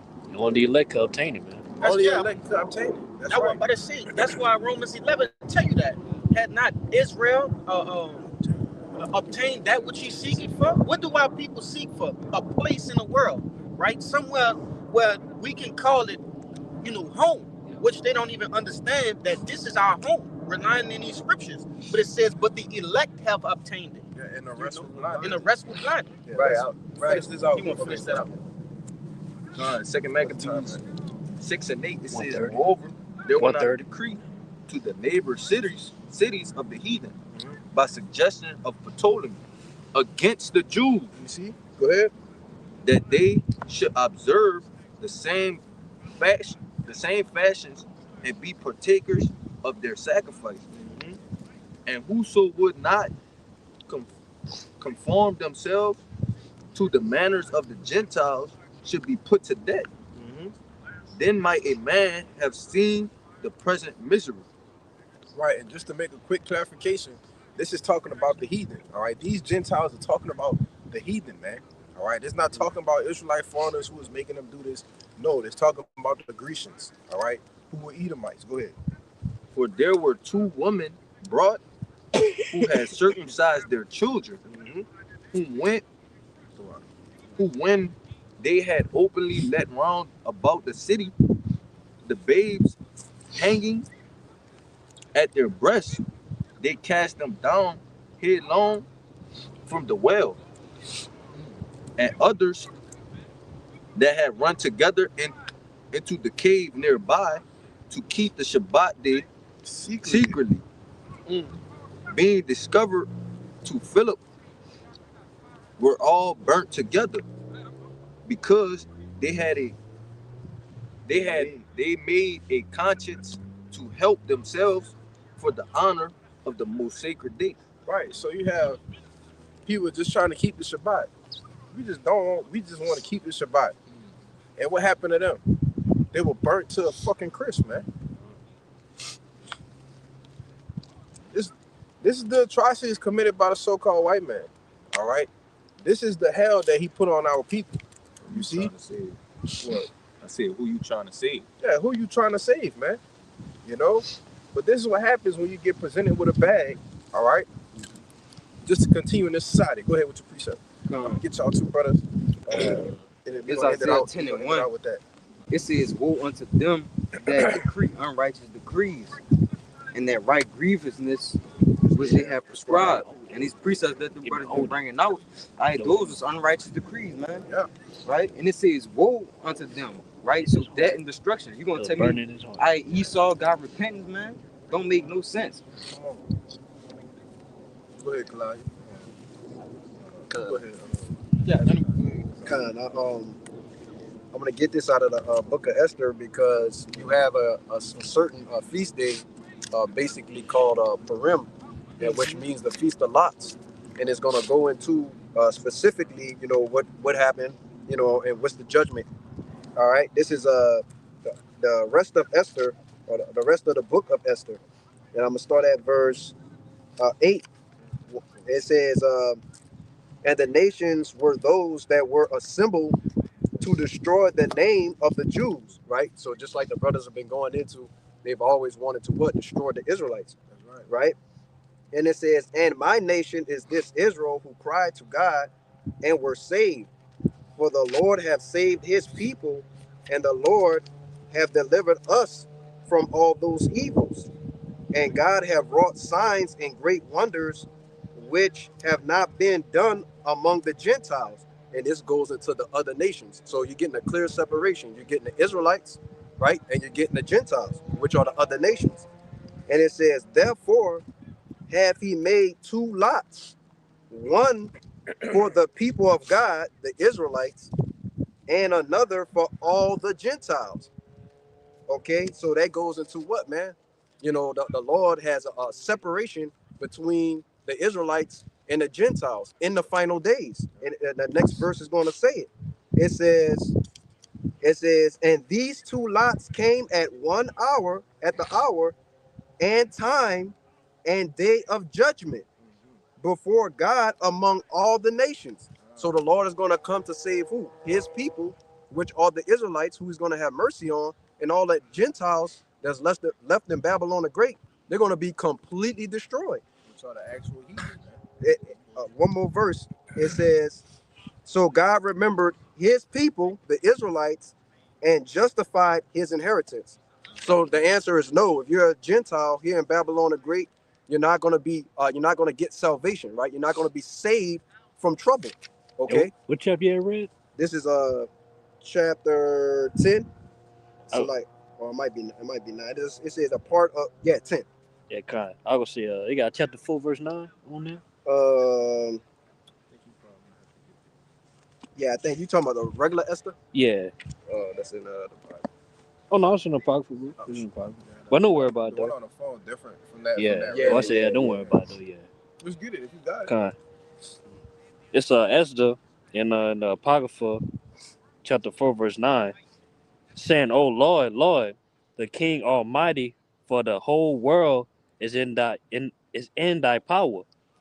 And if thou hast appointed to save Israel, there is no man that can gainsay this." That's plain. Yeah, only Israel gonna be saved, man. No Gentiles, no heathen, no nothing, man. Go ahead. One more thing I want to mention. I mentioned the Purim, right, which is going to be kept in the kingdom, man. Yeah. Right. So if the lots now is for them to be separated and the Lord to save Israel and to basically destroy the Gentiles, and we're going to keep the law, statutes, and commandments in the kingdom, how can they be saved? It's the same thing all over again. Hey man, in the kingdom, the only thing that's gonna be there for you to do is fucking work, man. That's it. You know, that's the only thing that's gonna be. That's one thing we know for sure. It's gonna be work for you, man. For continual employment. All right. Go ahead, Kalaya. See this the book of St. Matthew, chapter 1 and 21. It says, and she brought forth a son, and thou shalt call his name Yahushua, Yes, for he shall save his people from their sins. And his is a possessive pronoun, man. You see, showing that there's ownership to what he's saying, man. His people. Who are his people? You so-called blacks, Latinos, and Native Americans, man. The Israelites. Hey, this that word Edom. You know, I wanted to grab this because they always want to say Edom. Yes, bro. So, but look where they put it. That's the last line on the name, on the word Edom. All right, so again, this is the Zondervan Compact Bible Dictionary. When you go into that word Edom, the very last paragraph says, Edom figures prominently in the prophetic scriptures as the scene of great future judgments. You see? Hold on. Real quick. Give me Isaiah 63, man. Yeah, it tell you where it's at. It's starting 1. Yep. Just get that real quick. Hey, man, you just gonna go another hour, brothers. Fuck it. That's Go ahead, Come on, bro. It says, prominently in the prophetic scriptures as the scene of great future prophecies, future judgments. See notably Isaiah 43 and 5 and 6, Isaiah 63 and 1. Hold it right there. Read it. This is the book of Isaiah, chapter 63, verse 1. Who is this that cometh from Edom? See? With dyed garments from Basra. Right, it was Basra. All right, it's one of the ancient chief cities of Edom. Yup. Okay. So it's telling you who is this that coming from Edom with dyed garments from Basra, showing you who's the Lord, the first and chief person that the Lord is coming back to judge, man. All right, of that future judgment. You have more than that? Yeah. It says, she is the only neighbor of the Israelites who was not given any promise of mercy from Yahweh. That's it. Get that one in Hebrews. And I want to say this too, just to back you up. You know, because ultimately, you know, these other nations, after 1,000 years of servitude, they're gonna go and do their own thing. Of course, they're gonna bring tribute unto us, right, in the kingdom of heaven. Okay, but Esau, Edom, after 1,000 years, they're gonna what? You know, pretty much get destroyed, man, obliterated, incinerated. Yeah. You know, but you got it, huh? Yeah. Brother got that. Hebrews 12 and I got it. he got it right here. Bring it out. Now, this is the book of Hebrews, chapter 12, verse 17. Pop the shot. For ye know how that afterward, when he would have inherited the blessing, he was rejected. For he found no place of repentance. Right. So no matter how much crying, all right, no matter how much debating, all right, no matter how much these fake prophets, all right, want to speak on your behalf, you ain't got no fucking repentance, man. All right. And the only thing that's left for you to be done is judge, man. Okay. And that's what you're trying to do. All right. As the vagabond that you are, you're trying to run and escape your goddamn judgment, man. All right. But according to the true men of the Lord, you can't escape that judgment, man. That's right. You see? Straight into it. You're going straight into it. Go ahead, brother. Con. Though he sought it carefully with tears. Yeah. You cried for it. You wanted it back, right? But it ain't happened, man. Go ahead. That was it, huh?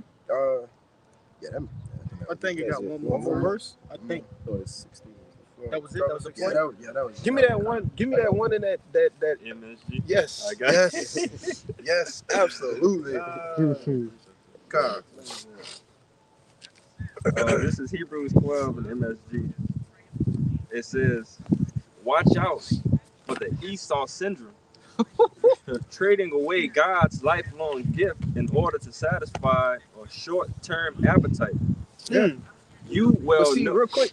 But see, that's the mindset of Edom. Like we went into with Cain, went into with Esau. That's his mindset. It's everything is a microwave mindset, man. Instinct You gratification. know, instant gratification. He don't want delayed gratification. He's not worried about. He's not set in stone a suffering for a time. All right, to be. He wasn't thinking like that back then. You see, but then he realized what he messed up. He's like, oh, I'm gonna try to get it back, which is his whole MO with this NW0. Okay, and getting everybody with an implantable, man. You see, so he can get his birthright back. Go ahead. It says,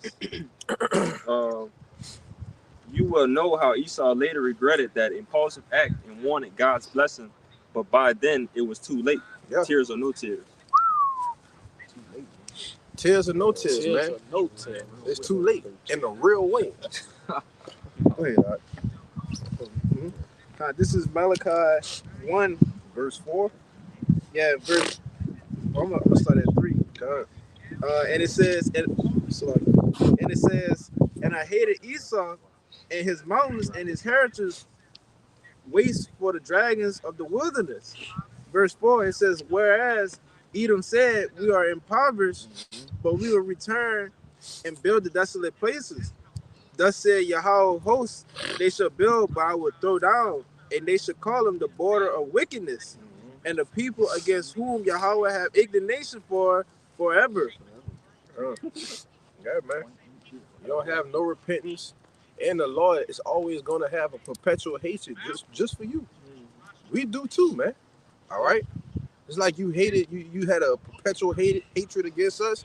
Well, we don't like you either, nigga. You know. Fuck, nigga. You say something? Yeah, I just wanted to say, you know, I had a precept too, but it said that there was the, you know, the border, you know, basically it said that they're a border of wickedness. You know what I'm saying? Which, you know, when you think about it, the name from you know, God, you know what I'm saying? When you think about it, the border is the beginning and the ending of something, right? You know what I'm saying? And that's what the Lord has slated for him. Okay, and this is let me get this real quick. This is Job 27 and verse 13. It says, "This is the portion of a wicked man with God, and a heritage of oppressors," which we've been going into what Esau, Edom. Okay, you know, oppressing the nation of Israel. It says, "Which they shall receive of the Almighty when the time comes." Okay, and it says, verse 14. It says, "If his children be multiplied, it is for the sword." That's right. Right? And it said, if his children be multiplied, it's to be saved.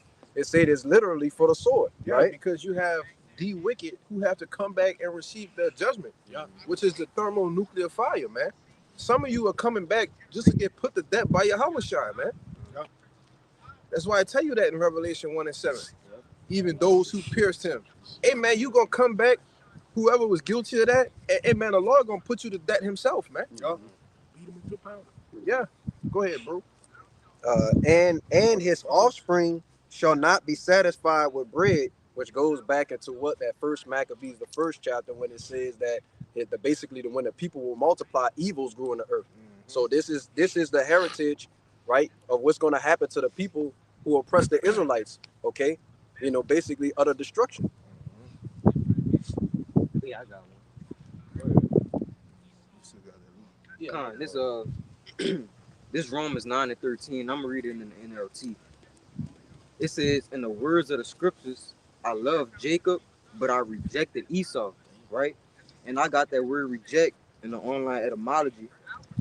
What it literally says is, it says eject, set aside, right, block from inheritance. Yeah. So he was blocked. It was nothing he could do. He couldn't get it. It was put by. He was put by, man. Yep. Got it. It's like we brought that out earlier. Yeah. Not that Romans, but one in 2 Ezra 3. Mm-hmm. When they tell you that the law was put, it wasn't given to him, it was put by him, man. And the Lord told you, watch out, man. Go ahead, bring that out, brother. You want to start 68, yeah. This is Luke 1:68. And it says, "Blessed be Yahweh, power of Israel, for he hath visited and redeemed his people, Another possessive pronoun. Go ahead. and have raised up a horn of salvation for us in the house of servant David, as he spake by the mouth of his holy prophet, which have been since the world began, that we should be saved from our enemies and from the hand of all that hate us." Yeah, and that's what salvation is, man. Being saved from the hand of our enemies and all that hate us, all right? And the world don't hate you so-called white people, all right, or you other nations as much as they hate Jake, man. You see? Go ahead. And to perform the mercy promised to our fathers, and to remember his holy covenant, the oath which he swore to our father Abraham, that he would grant unto us, that we, being delivered out of the hands of our enemies, might serve him without fear. Yeah, man. And that's what salvation is, all right? And that's only going to be for you so-called Negroes, Latinos, and Native Americans that's of the elect, all right? The Israel of the Most High, But go ahead. I'm closing on that, bro. This is the book of John, chapter 4, verse 22. It says, "Ye worship, ye know not what. We know what we worship, for salvation is of the Jews." Right. It also speaks about that the time has come where the true worshipers, who worship Yahweh Bashim Yahushai in spirit and in truth. Yeah. All right. And that hour has come now. You see, because we know what we worship, man. All right. And we know that salvation is to the elect of the nation of Israel. But that's pretty much it. Brothers had any closing points? No, that's it. Yeah, man. So, Lord willing, this camp was edifying. All right, straight to the point. So with that, we're going to give our praises, glory, and infinite honors unto Yahweh Ba'Shem Yahushua Ba'Shem Kakodash. Double honors to the apostles and the others of great millstone, and peace, blessings, and salutations to the hopefully elect. Shalom. Shalom. Ababa Ball. Ababa Ball. Ababa Ball. Ababa Ball. Ababa Ball. Ababa Ball. Kwam Yasharala. Kwam Yasharala. Shalom. Shalom. Yeah.